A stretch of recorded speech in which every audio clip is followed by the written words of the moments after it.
Okay guys, it's time to let the cat out of the bag. Okay, so it's not a cat, but it's the best I could do at short notice. I am leaving Singapore. In fact, by the time you watch this video, I will probably already have left.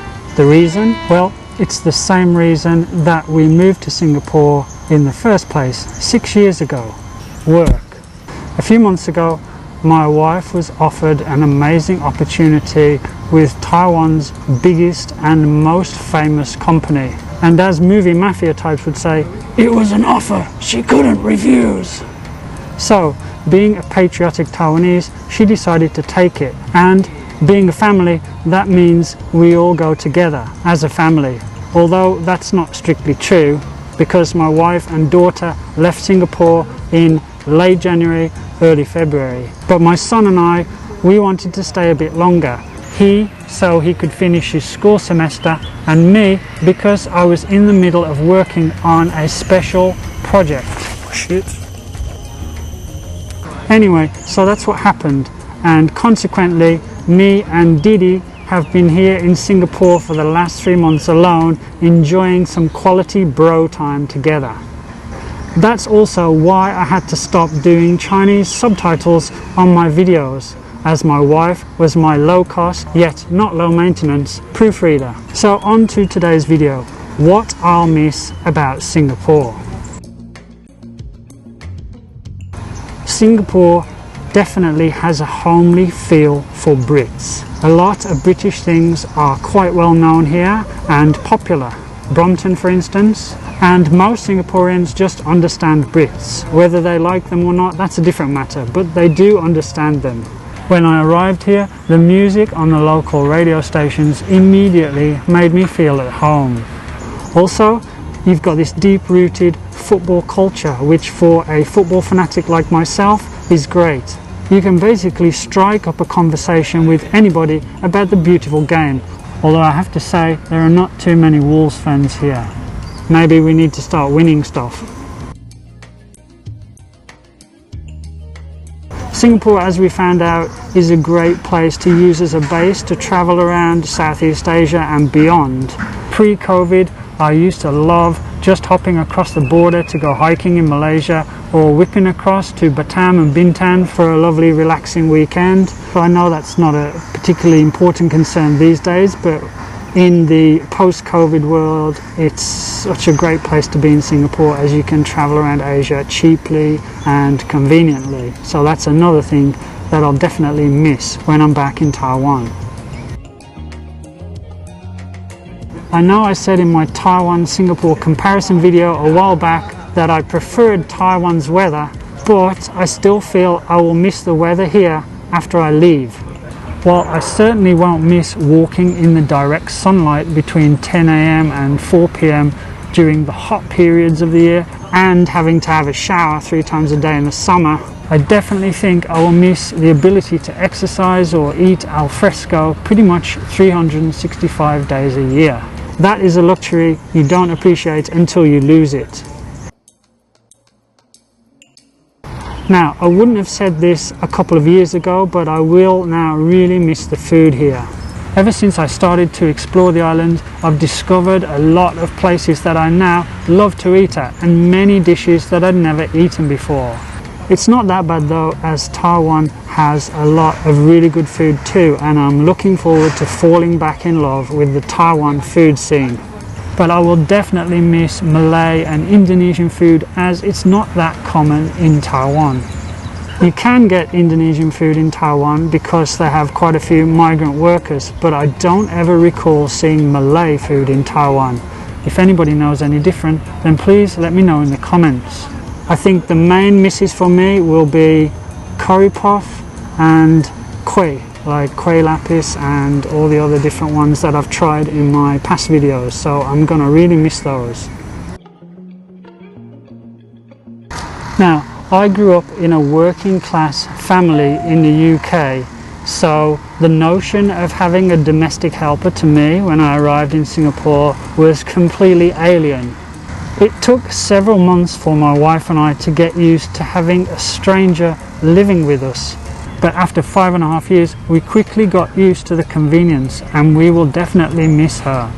We won't be getting a domestic helper in Taiwan because the regulations there mean it is almost impossible to have one.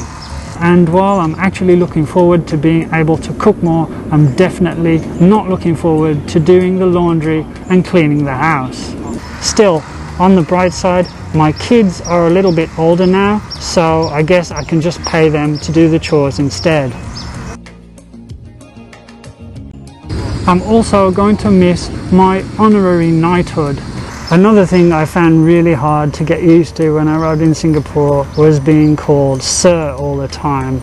I guess it's kind of a quirky layover from the colonial period, but I don't know. As you get older, you kind of emphasize more on politeness and manners, and it just sounds nice, and I'm going to miss it in a strange kind of way.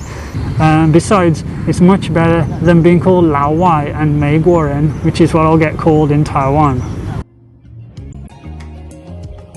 Honestly, when I first came to Singapore, I felt that the locals were a pretty unfriendly bunch, as I made few local friends. But over time, I've come to realize that I was wrong.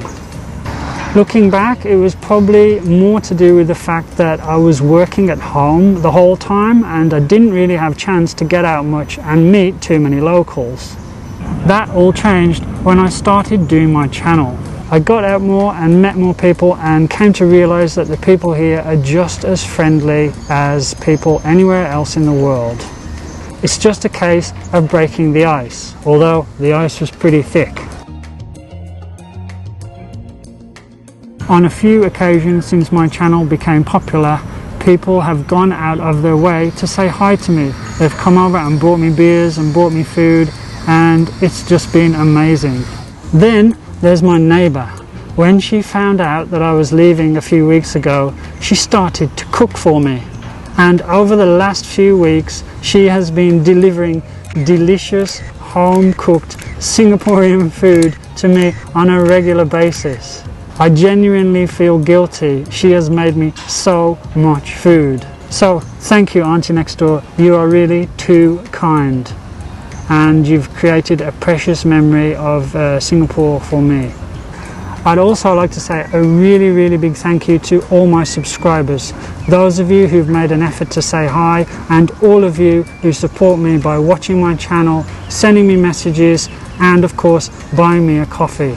I really appreciate your support, and I hope that some of you can stay with me as I make the transition to creating content in Taiwan. That means I'll also be speaking more Chinese in my future videos, but I promise I will have subtitles.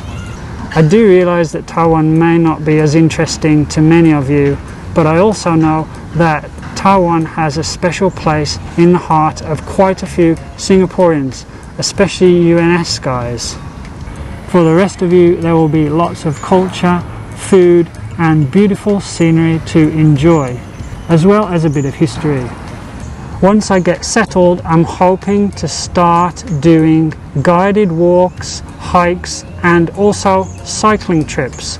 But obviously this will be in the post-COVID or travel bubble era, so stay tuned via YouTube, Facebook, or Instagram for more news. And that's about it for today, guys, so I'm going to leave it here. But before I go, it's not all been positive.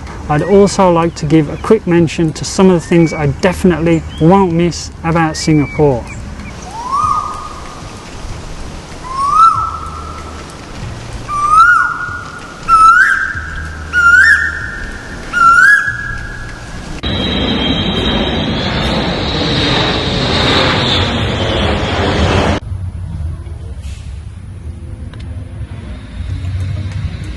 Okay guys, that's it for today. If you enjoyed today's video, don't forget to give me a like, and please consider subscribing, and you can always click the bell for notifications. And one last thing, I hope to see you in Taiwan.